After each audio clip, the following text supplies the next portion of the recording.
Assalamualaikum warahmatullahi wabarakatuh. Perkenalkan, nama saya Muhammad Teguh dengan NIM 23087255 dari Fakultas Ilmu Kekeluargaan Prodi Kepelatihan Olahraga.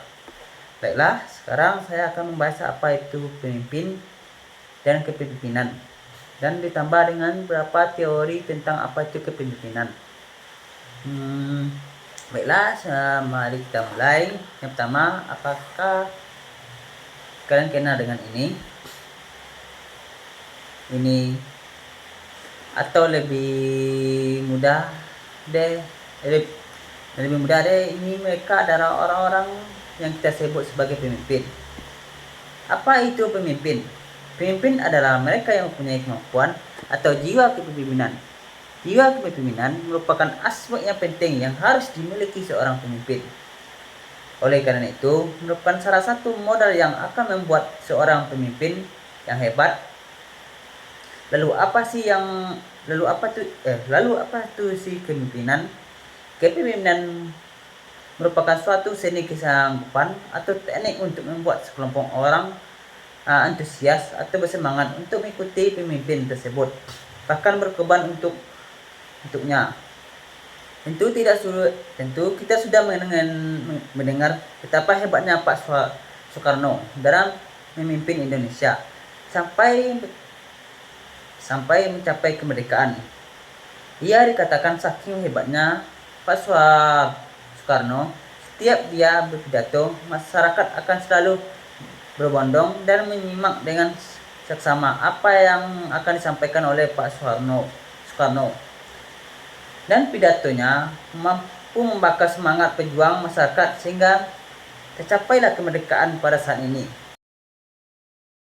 Selanjutnya itu teori yang akan saya sampaikan ada 3. Itu yang pertama itu teori The Great Man. Selanjutnya itu teori The Big Bang. Dan selanjutnya The Triad Theory. Yang pertama yaitu saya akan membahas teori The Great Man. Teori ini muncul pada zaman Yunani kuno dan kerajaan Romawi. Teori ini mengungkapkan bahwa pada zaman itu masyarakat percaya bahwa kepemimpinan merupakan suatu bakat yang artinya hanya beberapa orang yang tertentu yang terpilih sajalah yang dapat menjadi pemimpin. Pemimpin tidak bisa diciptakan latihan. Latihan pemimpinnya yang dilakukan pada zaman itu dianggap hanya efektif untuk dilakukan kepada orang-orang yang memang telah mempunyai bakat untuk menjadi pemimpin. Teori ini juga memiliki bahwa kekuasaan berada pada sejumlah orang tertentu yang melalui proses pewarisan memiliki kemampuan pemimpinan atau karena keberuntungan memiliki bakat untuk tepati posisi sebagai seorang pemimpin. Dengan kata lain, para pemimpin menurut teori ini berasal dari keturunan tertentu yang berhak menjadi pemimpin, sedangkan teori orang lain tidak ada pilihan selain menjadi pihak yang dipimpin. Misalnya saja ungkapan yang kita kenal di Indonesia, yaitu raja menjadi raja, yang dapat diartikan menurut teori ini bahwa anak raja pasti memiliki bakat untuk menjadi raja sebagai pemimpin rakyat atau masyarakat. Berarti anak dari seorang raja pasti akan menjadi seorang raja juga. Selanjutnya teori kedua yaitu The Big Bang. Teori The Big Bang, teori ini bukan membahas mengenai pertama kalinya munculnya kehidupan di alam semesta ini. Namun teori ini dijadikan nama oleh Benny atau Nanus yang terinspirasi dari teori Big Bang dalam kajian teori bentukan alam semesta itu.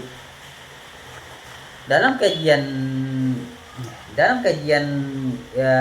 tersebut, dalam kajian kepemimpinan, teori Big Bang diartikan sebagai suatu kejadian yang besar, merupakan titik mula munculnya seorang pemimpin. Kejadian yang besar tersebut seperti revolusi, pemberontakan, kekacauan, dan reformasi, dan lain sebagainya. Misalnya, dalam upaya pengambilan kemerdekaan India yang melahirkan tokoh Muhammad Gandhi, dalam perang Surabaya melahirkan Bung Tomo, dan dalam penerbitan fantasi novel dikenallah nama Al-Fatih, dan lain sebagainya.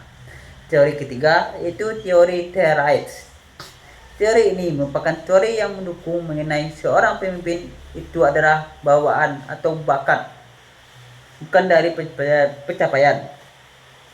Hal ini karena dalam kajian teori ini, yang menjadi dasar adalah pemimpin memiliki sifat-sifat dasar yang membuat seorang dinilai layak untuk menjadi pemimpin dan memiliki jiwa kepemimpinan. Ciri-ciri kepemimpinan menurut teori Terrait, yang pertama yaitu memiliki kecerdasan yang lebih daripada orang lain. Yang kedua, mempunyai emosi yang stabil, dalam artian tenang dalam mengatasi masalah, tidak mencampuri urusan pribadi dan publik dan lain sebagainya. Dalam lingkungan kedewasaan sosial dan hubungan sosial. Yang ketiga, ciri-ciri ketiga, memiliki motivasi yang baik juga. Yang ketiga, memiliki motivasi diri yang baik dan juga dorongan berprestasi lainnya. Keempat, integritas. Dalam artian, sikap pemimpin harus sesuai dengan perkataan, namun perlu menjadi kenyataan bahwa Tridewi digunakan sebagai dasar untuk menentukan seorang dijadikan pemimpin atau tidak, bukan prediksi apakah pemimpinan akan berhasil atau tidak. Dan baiklah, hanya itu yang bisa saya sampaikan. Jika ada kata-kata yang salah, saya mohon maafkan. Saya akhiri. Assalamualaikum warahmatullahi wabarakatuh.